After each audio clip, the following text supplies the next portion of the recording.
Proverbes chapitre 1. Proverbe de Salomon, fils de David, roi d'Israël. Pour connaître la sagesse et l'instruction, pour comprendre les paroles de l'intelligence, pour recevoir des leçons de bon sens, de justice, d'équité et de droiture, pour donner aux simples du discernement, au jeune homme de la connaissance et de la réflexion. Que le sage écoute, et il augmentera son savoir, et celui qui est intelligent acquérera de l'habileté. Pour saisir le sens d'un proverbe ou d'une énigme, des paroles des sages et de leurs sentences. La crainte de l'Éternel est le commencement de la science, les insensés méprisent la sagesse et l'instruction. Écoute, mon fils, l'instruction de ton père, et ne rejette pas l'enseignement de ta mère. Car c'est une couronne de grâce pour ta tête, et une parure pour ton cou. Mon fils, si des pécheurs veulent te séduire, ne te laisse pas gagner. S'ils disent, viens avec nous. Dressons des embûches, versons du sang, tendons des pièges à celui qui se repose en vain sur son innocence. Engloutissons-les tout vifs, comme le séjour des morts, et tout entier, comme ceux qui descendent dans la fosse. Nous trouverons toutes sortes de biens précieux, nous remplirons de butin nos maisons.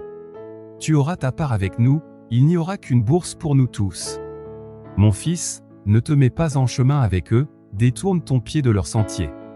Car leurs pieds courent au mal, et ils ont hâte de répandre le sang. Mais en vain jette-t-on le filet devant les yeux de tout ce qui a des ailes. Et eux, c'est contre leur propre sang qu'ils dressent des embûches, c'est à leur âme qu'ils tendent des pièges. Ainsi arrive-t-il à tout homme avide de gain, la cupidité cause la perte de ceux qui s'y livrent.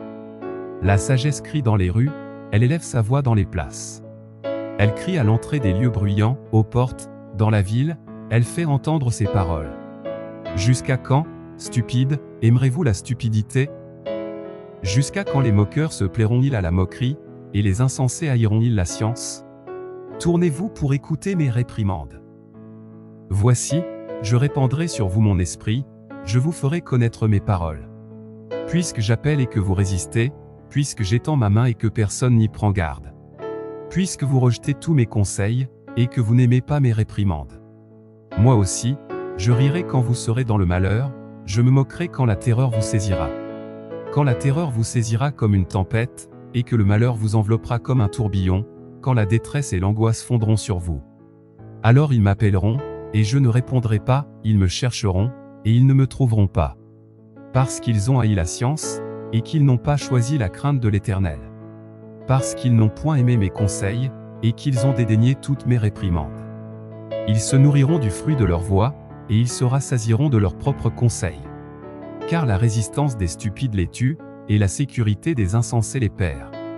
Mais celui qui m'écoute reposera avec assurance, il vivra tranquille et sans craindre aucun mal.